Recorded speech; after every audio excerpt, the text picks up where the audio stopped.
Patris et Filii et Spiritus Sancti. Amen. Hail Mary, full of grace, the Lord is with thee. Blessed art thou among women, and blessed is the fruit of thy womb, Jesus. Holy Mary, Mother of God, pray for us sinners, now and at the hour of our death. Amen. Saint John, Pray for us. in the name of the Father, the Son, and the Holy Spirit. Amen.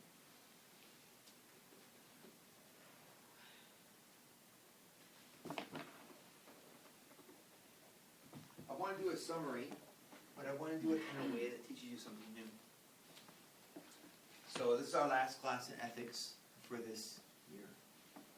Next philosophy class next year will be into metaphysics. Even better. You're going to all be blown away. So, principle that I'd like to speak to you about is potency, and actuality. Now, what I'm going to say, it seems very, very simple. It is very simple. And it's so simple that it can lull you to sleep. But it's kind of like a child's pool in which elephants can drown. Because you can spend the rest of your life writing and studying about those two words. People have written, entire libraries full of books on those two words.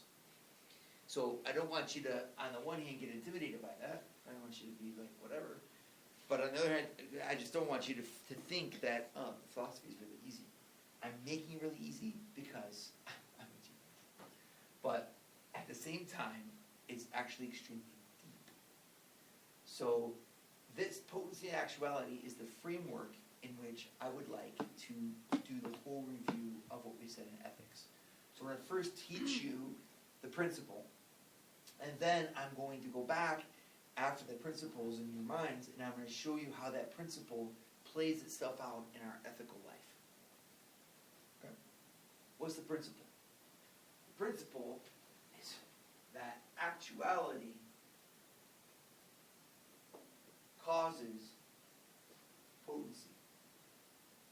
Or let's make it easier, I'm English-wise. Potentiality. Actuality causes potentiality. In our experience, we're philosophers, we're starting with our senses, our experience, what's going on. We notice that things can be and things are. Things can see and things are seen. Things can grow and things are growing. The classic example Aristotle uses of this is he says you have an eye and you have sight. You have wax and you have a burning candle.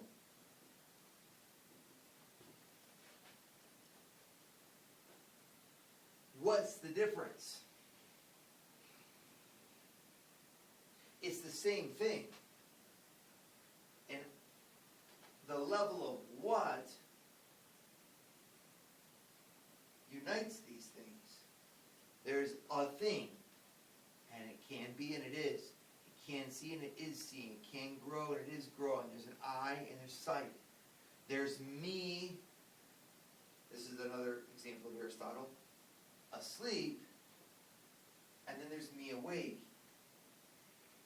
It's the same thing. It's the same what. Okay? The what is the same. But the how is different. You see how simple it seems. It is simple. So don't make it complicated. The deepest things in life are the simplest. That's what I'm trying to say is just because it's simple doesn't mean it's not deep. The what is the same, but the how is different. Here you have the how of potentiality. here you have the how of actuality. I signed up for SJI. SJI began. Same me. One is a candidate, one is a student. Okay. That how of the actuality, Aristotle takes another step further. And he says, it's actually a why. This actuality is the why of the what. And the what exists for that why. So a canvas is to be painted on. Or just takes a canvas and hangs it on the wall. Unless you're art. Yeah. And you're like, I just thought it spoke to me of the infinite. So, yeah, exactly. But like a canvas is to be painted on. Paints are to be put, you don't buy paints and just put them on the shelf just to study the potency of the paint. I mean, the whole idea of paint is to spill it. The whole idea of a voice is to sing with it. The whole idea of a body is to give it.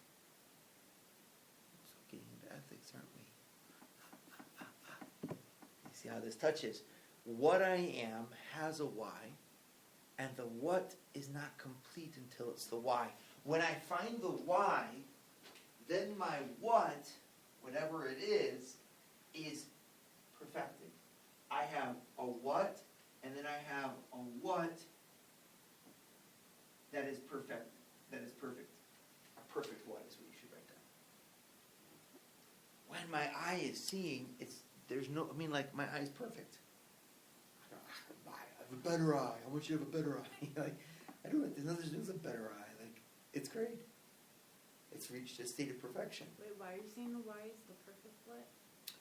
The why makes the what become a perfect what. Oh. So go back over this. Me asleep is a what?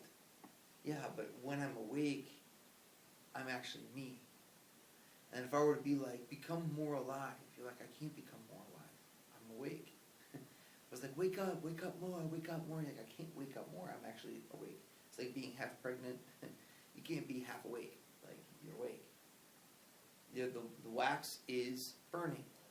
That is the candle. How can I make that candle better? I just lit it. It's like a candle. There it is. I lit the firecracker and it went boom.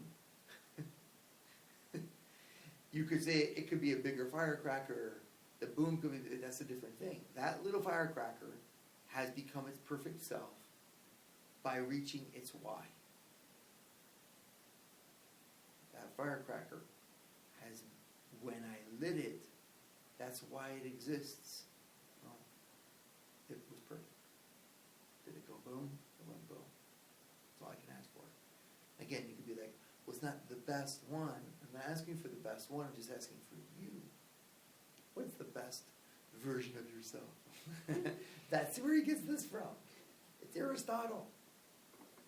So, what I want you to get out of this is right now, I'm going to make it clearer for you, that there is potency, potentiality, and actuality. And what that means is the same thing in two different states of being. That is the big principle. These two things, potency and actuality, are two states of being for the same thing. So if I was really using philosophy, I would say it's the two modes. But I don't want to point here is not to teach you philosophy, it's to wake up your minds. The proper word is two modalities. Two states of being of the same thing.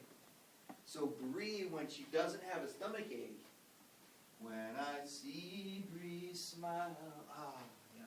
But unfortunately, tonight, it's going to be, I could smile. You know it's possible that I smile.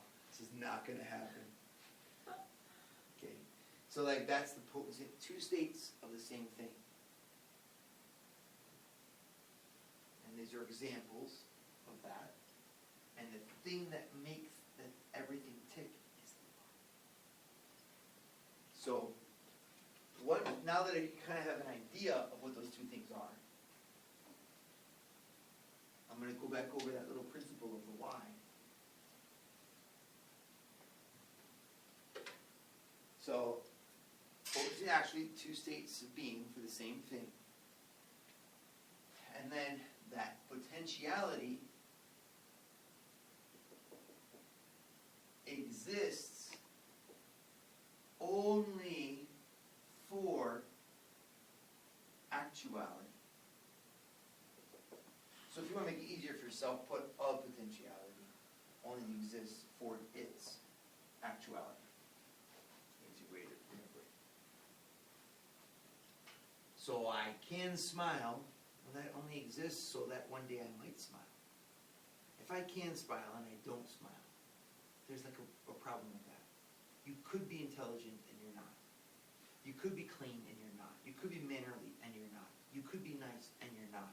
That's called potentiality that is existing as if the actuality didn't.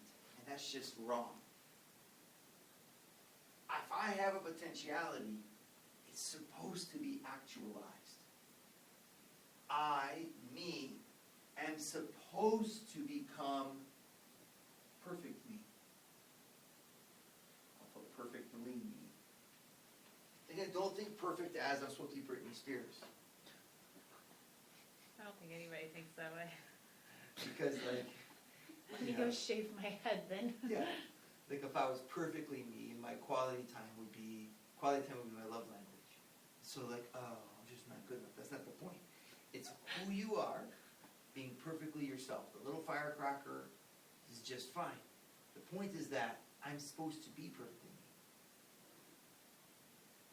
me. If I exist with potentialities, so I could list them off here, my potentialities, are musicality.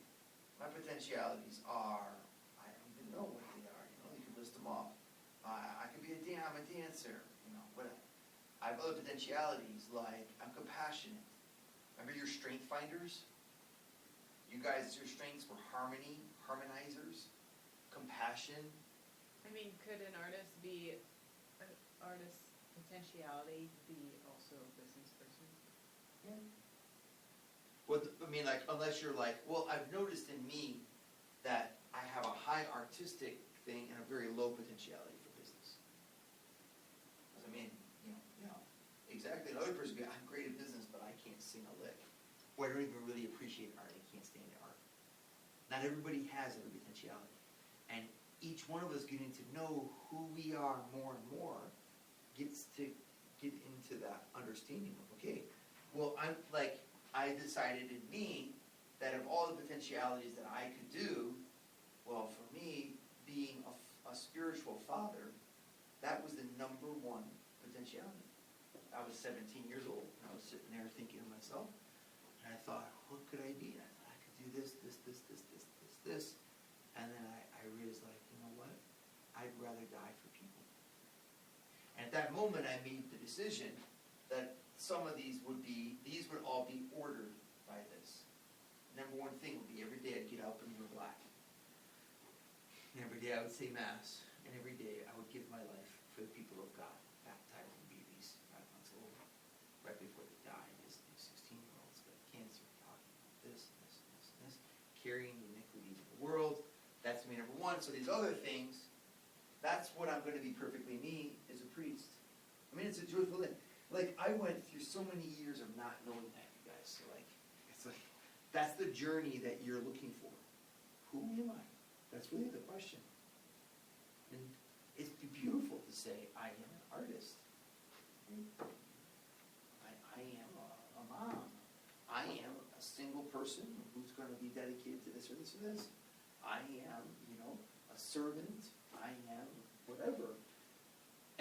But when you start to sense that more and more, what you're actually sensing is that, this is the second point, this actuality causes potentiality.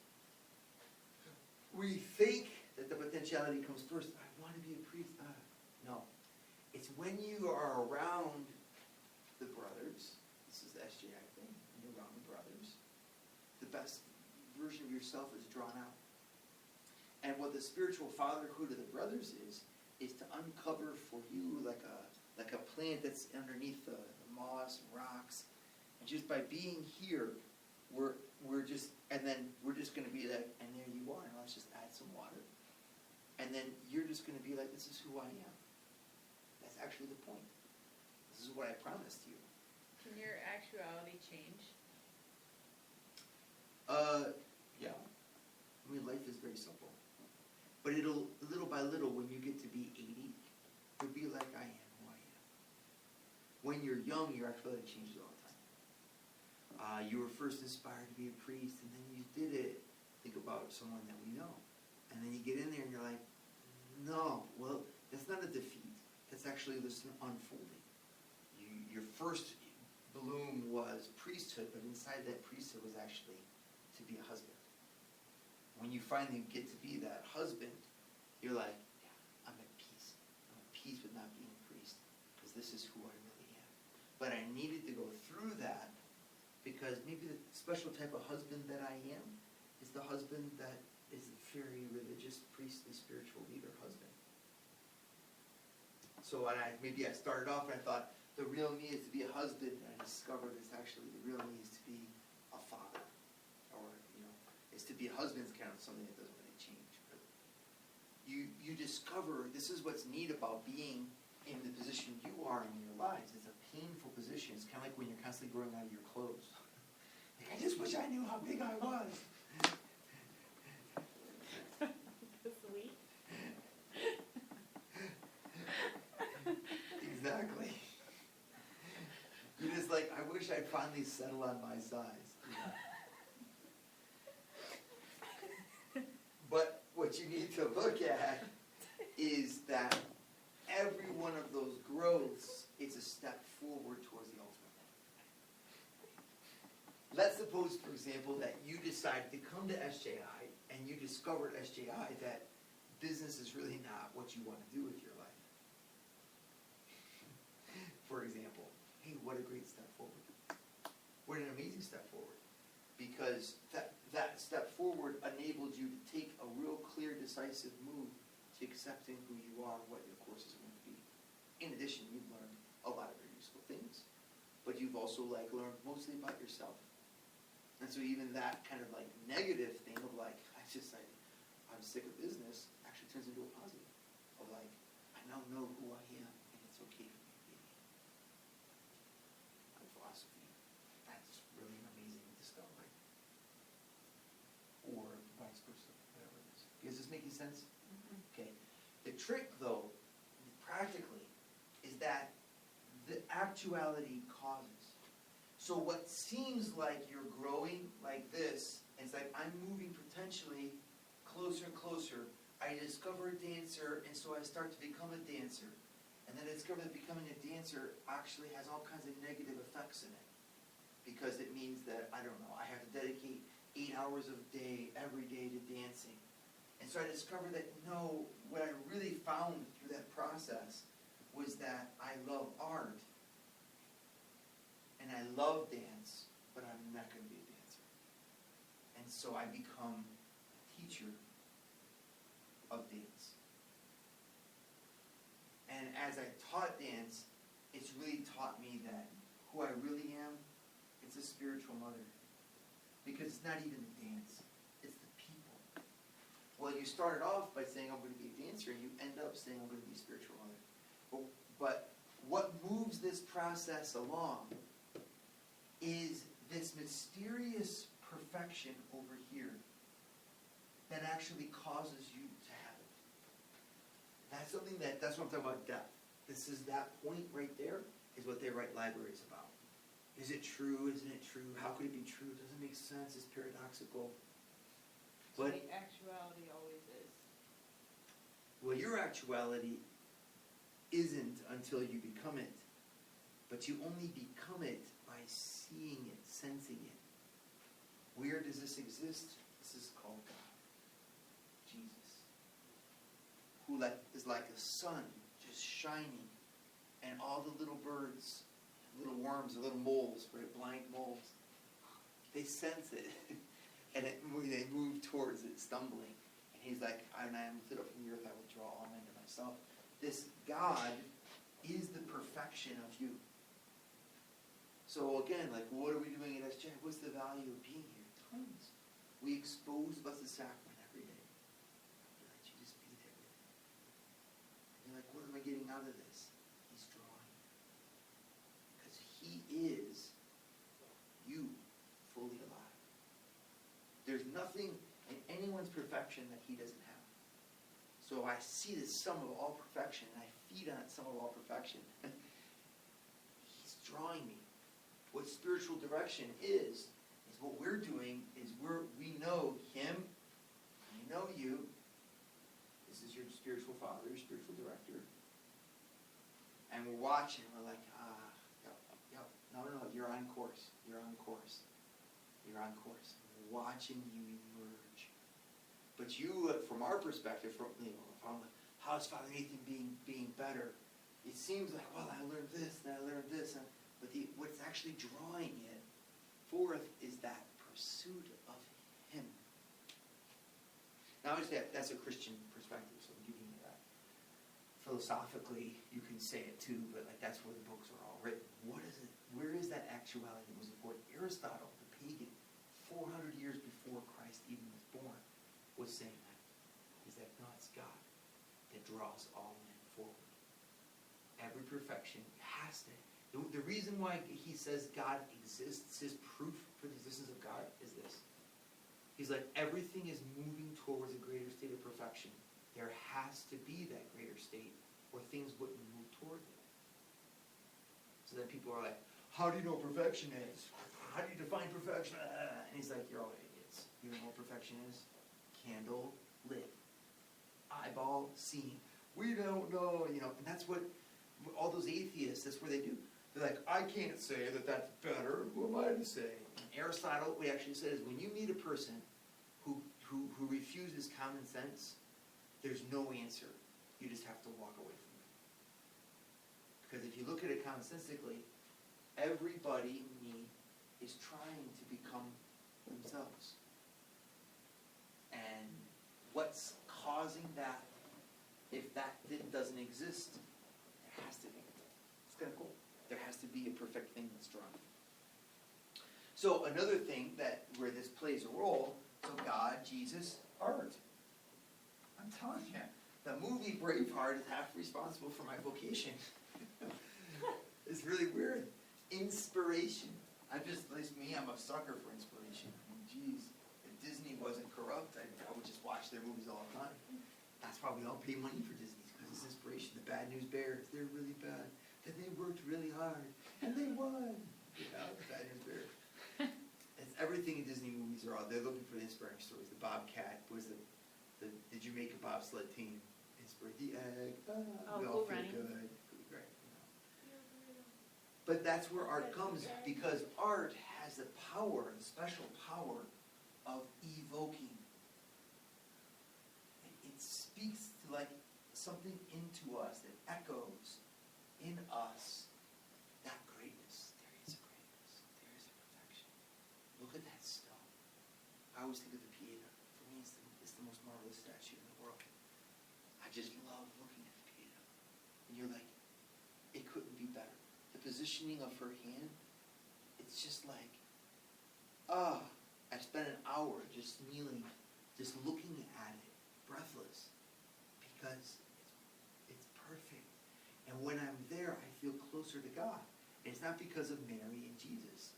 It's because of the Spirit, the human spirit. It's like looking at a bride coming down the aisle frozen in time. If you could only freeze that in time. I think you do. You can by art. The problem is it's just stone. That's why it's evocative. But the artist is a prophet. They sense this perfect world. They sense this beauty. They sense this truth. They sense the end. And they cast it into this world to say it exists.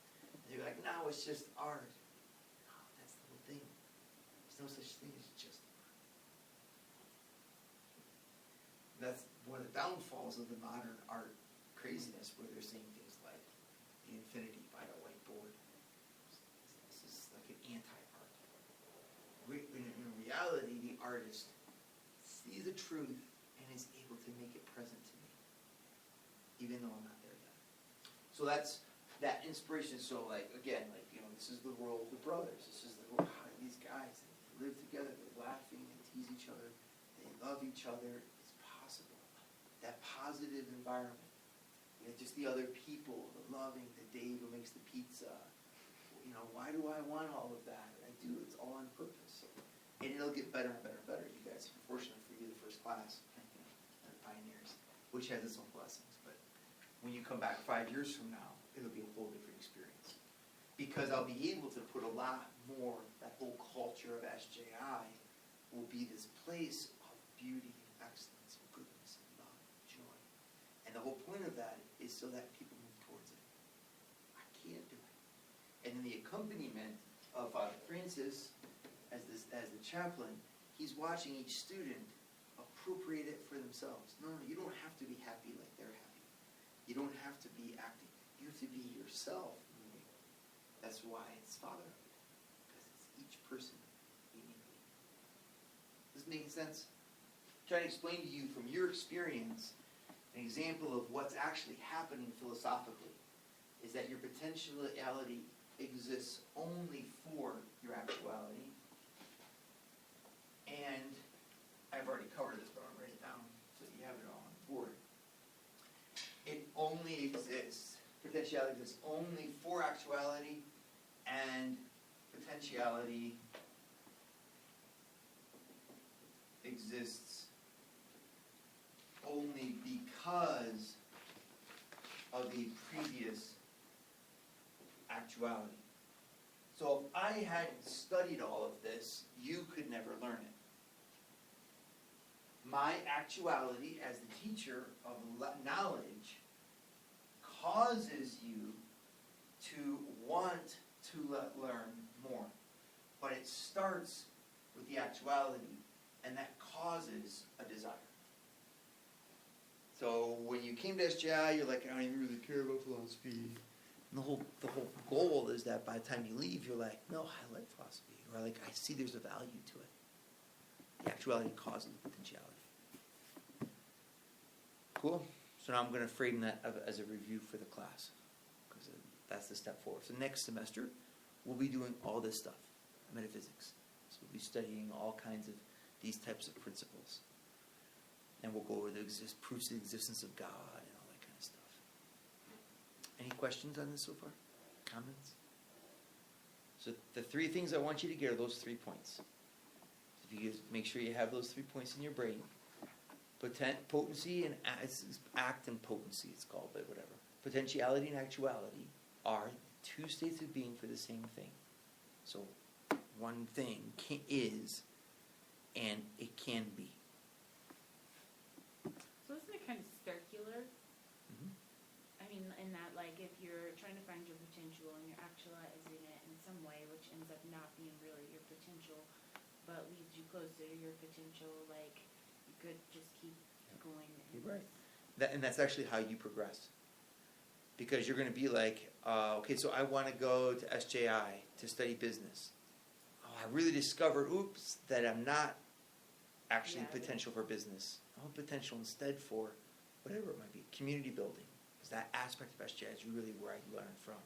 And so I launch off into that. I want to be a community builder. No, actually, what I wanted to do is be an artist.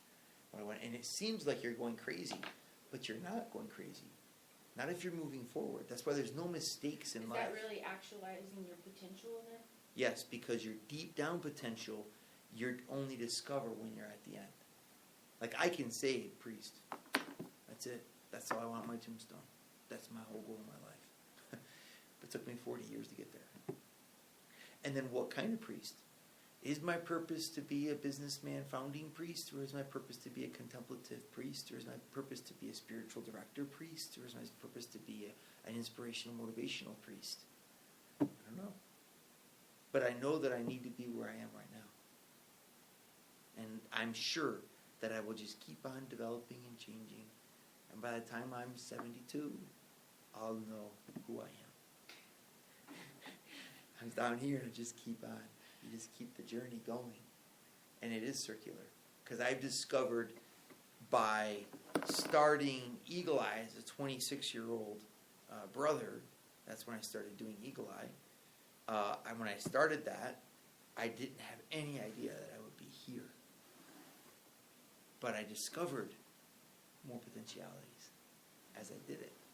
And I've just, that drawing gets continually honed so that I really think I am being the priest that I need to be right now. I don't have a doubt in my mind, even though it's a different kind of priest than I was. And will I be this type of priest when I'm 72? I kind of hope not. I mean, I hope I do it a lot differently, you know. Yeah. But that journey is the gift. So basically, as long as you're acting on like part 6, so acting on your choice, you're fulfilling this because you're working towards that Yeah. potentiality. That's why you can't be afraid of making mistakes. You know what I mean? Like, you got to follow that heart. That's what people say. That's where this all comes from. It's that in the end, you got to be true to what you want, and God will guide that process. So if you're like, you know, in my heart, I got to do this next. When people are like, no, don't do it. You listen and everything, but you're like, in the end, so look, what if I make a mistake? I'll have learned. So do you think there's danger in like just doing one thing after another, and each time you might learn from it, but like, I mean, You do don't fall choose to do into that on purpose, where yes, you like, I mean, absolutely. not that you're like, oh, I don't know, so I just, but you know, like you keep making it and you realize that's not the potentiality that you were made for. Yeah, Like, there's I mean, a problem do you there. fall into like, does Oh, that yeah. happen? Oh, yeah, and then in the end, you just get lost and confused. And that's because you weren't really in touch with that deep intention. Maybe someone didn't really show you, hey, you know what, there's consequences to this choice. I'll give you an example. I just talked today with a woman whose mother, for like the last 50 years, has chosen to be like a recluse. So like she's just been that way. There are people that are that way. She never goes outside, like ever. And so the story is she's really sick now. And it happened because she decided to answer the door on a cold day, an unusually cold day. And the daughter even warned her, you're not used to it. It's really cold. When you open that door, you could get sick. And just by opening the door, that's how, like, right? Well, the woman complained to her daughter, saying, this is just the cards that life has dealt me, you know, to be sick now. And the daughter said, I had to tell her, Mom, no, you weren't supposed to be this way. You chose to be this way. And so, no, you can't see this is the hand of the cards that life dealt you. You chose this hand. And there's kind of like that awesome morning. So when a person's like, well, I'll do this, I'll do this, I'll do this, and you're kind of like, no, you're not serious. You got one shot. Get really in touch with your heart. But when you're in touch with that heart, and you're like, I think I really am. And I realize that I've got one shot, and I'm going to move to Denver, and I'm going to work with autistic kids. Or I'm going to work with international whatever missionary thing. I don't know what the name of it is. Like, you got to take that step then. It's all the deliberation of really getting serious about it and really looking at yourself and asking people to help you see yourself. That then you're like, all right, but then I got to move. The kids that don't do that they're just like, I'm trying, it's not. And they're actually just wasting their life. Well, yeah, I mean, like you see a lot of people now that are going from one thing to another, and they do it for maybe like a year or two, and it seems like there's a point of like trying to like, you know, being unsure of what you're doing, but like focus and like and trying to figure that out, and also just this like complete lack of direction, no matter what path they're choosing, where it doesn't seem like, even if they were learning something from it, it doesn't seem like it's actually like circular, and that it's going back to that potential and then actualizing it. Yeah, they don't allow themselves to go deep enough to really. And that's why those type of people end up usually being still single at whatever age they are and smoking cigars. You know what I mean? Because they're just playing around. I've seen that. I find it very sad. The bars are filled full of them. Like I told you that story. I went to downtown Denver to meet with the basketball coach guy. And I mean, like, I was just so sad. There were all these 35-year-olds in suits and dresses that were so risque. just dancing, drinking. It's obviously, you could say they were just relaxing because of work, you know. But it No, wasn't. you can see it. It wasn't just relaxing because of work. This was kind of just empty stupidity of great talent that was. And you're like, why aren't you guys with your kids? We don't have any. That's the problem. Well, we were just at a place with her friend, and this woman walked up, and you could just see in the way she was just in her 30s, and I just my heart broke for her because you could just see that she was there because she had nothing else. Right. And those are all the things we don't want you guys to be to become. I mean, the waitress actually tried to flirt with me. She was in an almost obscene dress. I think I've ever seen. I had to turn my eyes down because it was unfortunately too small for her. It wasn't even like she was some sort of model. She looked bad. And she looked bad by just exposing herself. And she's the waitress. And she's flirting. She's trying to flirt with me, you know. And it's because I think she could see I was not even looking at her because it was just so horrifying. Well, I remember the time my sister turned 21 and she wanted to go to a bar to celebrate. And my mom was upset about this. She's the first one. So she was upset about this. She turned 21, she's going to a bar. This is really bad. And my sister was like, I'm going to the bar anyway. They were fighting about it. Mom's like, no, you're going to have a birthday. I'm going to have a birthday cake for you here. One of those moments. And I remember my sister got mad and she goes, what did you do when you turned 21, Mom? Mom's response was, I stayed home and I nursed you. Whoa, zinger, Mom wins. Well, you guys are single, but you guys don't want, if you found your spouse, you'd go. The mentality of no, I'm just going to flip-flop around, that's wrong because you're forgetting that you're made for an actuality, and little by little you forget your potentialities. And those people end up becoming boring. They're sitting around drinking and just dancing and wearing escape clothes they don't even fit into.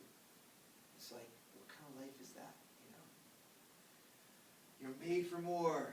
That's how that slogan comes from. Okay, so this is really good. If you got these 3 ideas, you've got a lot of wisdom here. How does this summarize what we've seen in ethics?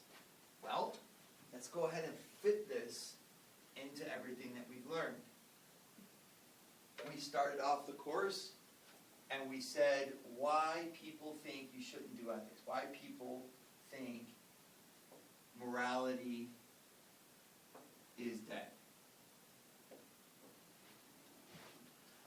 Right? So we went through it. We spent 4 classes. We talked skepticism, the air around us. People saying, don't think about what's right and wrong. You can't say this is right or this is wrong.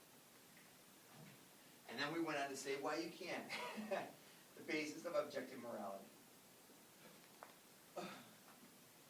No, you really can say things are right or wrong. And we showed that. We showed that by finality with Aristotle.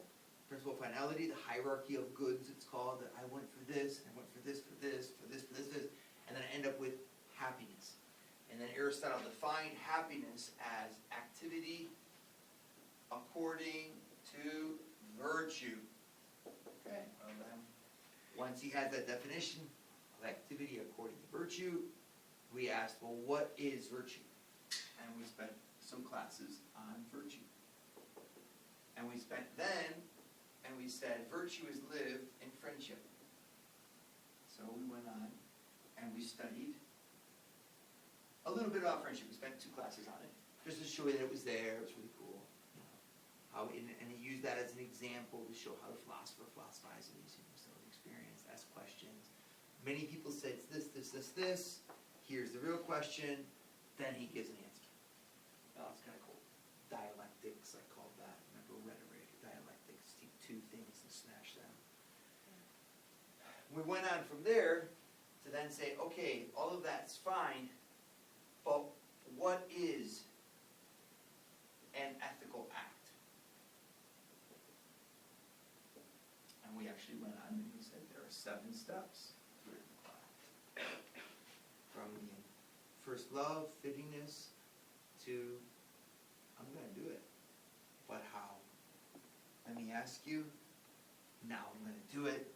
I'm doing it. And it's wonderful. All of that depends upon that framework that I put out about actuality and potentiality. I reach my end by acts of virtue. Therefore, my actuality and my perfection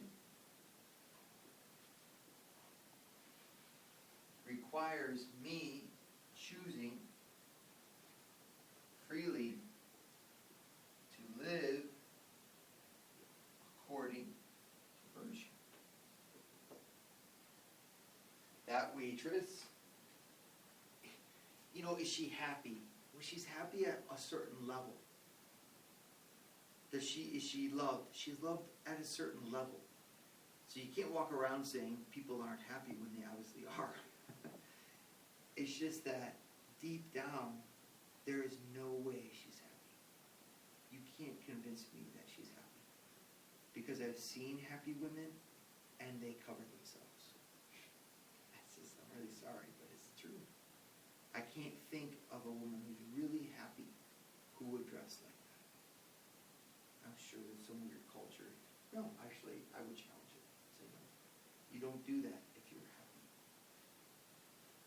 My actuality requires me to choose to freely to live according to virtue. Virtue is an objective thing.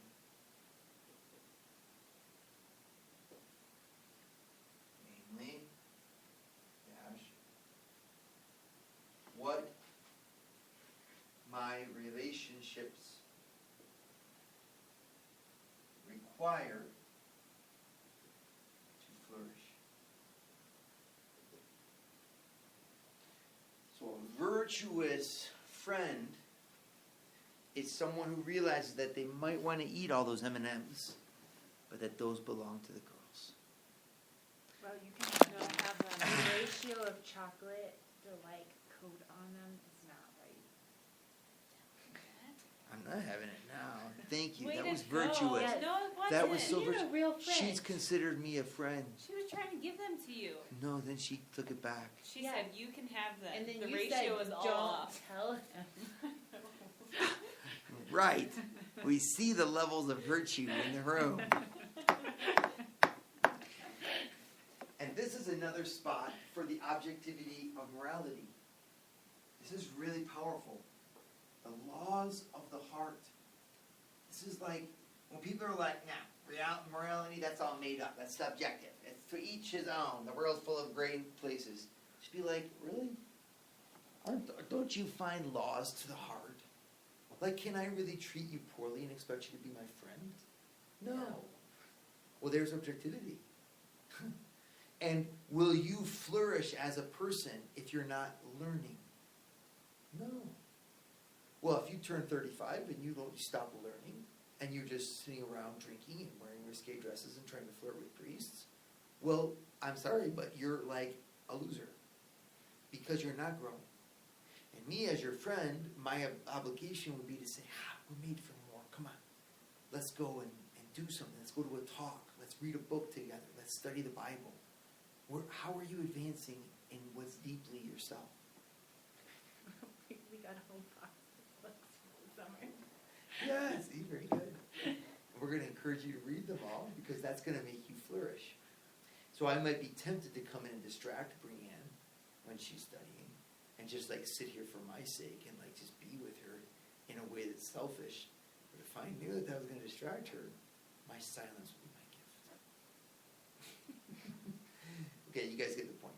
But I just love to point that out. Morality is not subjective because I cannot raise children to be wonderful in just any old way. I have to respect what they are. And there's laws to those hearts. just think again, like, how do you create good self-esteem in somebody? There's laws about that. You can't just create good self-esteem by anything. It requires affirmation and also correction and a balance. It requires safety. It requires, it requires a good environment. There's all kinds of elements that go into self-esteem. That's all objective. And therefore, if you go backwards, well, since it's objective, virtue is when I live according to that objectivity. And when I do that, I actually become myself happy.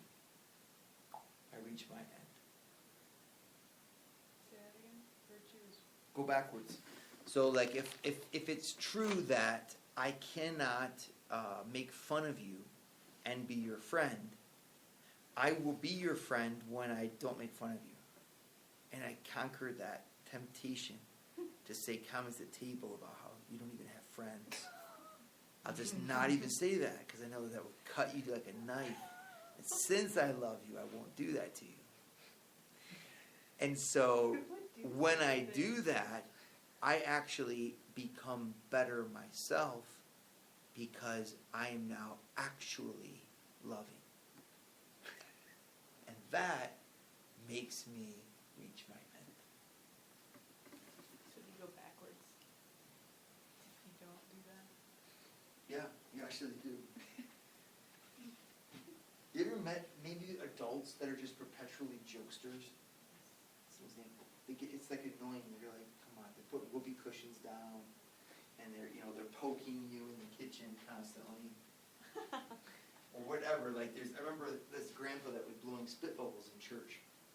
I mean, this unseemly. He was like 70 years old. I still remember him. I can give you his name because I remember the guy because he was my favorite. He was so funny because in church he's sitting there, hey, watch this, and he's doing spit bubbles, and he makes them float down from the balcony.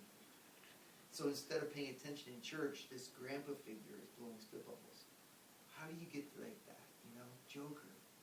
Well, you get like that by consistently acting like you're in your own world. So if I was to summarize that kind of like little statement, it would be that I become myself actually by living morally. Means I.e. id est in Latin, i.e. id it est, or which is, i.e. id est in accord with with the standard or the requirements, but with the objective requirements of the flourishing of my relationships.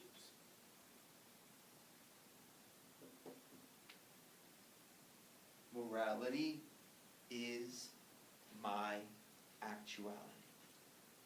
More than an art. Art is not my actuality. I can make great movies, and kill myself. The story of many artists, the great ones all end up killing themselves. But why? Well, maybe part of it, in part, is just because they realize it's not what life is all about. I remember talking to that rock and roll artist. Why is it that these guys have all these fans screaming and yelling in their names, people throwing themselves at them, they can have anything they want. Why are they so sad? Why do they all drink? And he says, because they only want me to use me. They don't want me for myself. Such a powerful insight. There's that line from Bon Jovi's song where he says, I've seen a million faces and I've rocked them all. But then he goes, I've been, how does he say something like, I've seen, I've sung songs where I've seen towns where the faces are so cold, I drive all night just to get back home. I'm a cowboy, on a steel horse I ride, I'm wanted, dead or alive. Yeah, I'm wanted, dead or alive. That's the artist's drama, because it's morality that is my perfection, not my art. And it's weird about our culture is we make it the art. You're going to be rich someday. You're going to go to the moon. You're going to be a violin player. You're going to be a soccer player. All of that's very important as a disposition. The reason you're in soccer is to learn to be a teammate. The reason you're in soccer is to learn how to fight. So that when your kid's in the hospital, you're at the bedside. I'd rather be at home. You're there because you learn to fight. Otherwise, it's just really stupid. And we create monsters. All right. I think it's a good summary. Do you have questions? Do you see the arc of the class? Look at how much you Yeah. covered. Pretty cool. You guys We thought cover I a was lot. joking. You thought I was joking around this whole year. I have it all in my noggin. It's amazing. Next week we'll do our theology class. We'll finish Okay. that, 3 classes straight, and then next semester you'll have my physics. Cool beans.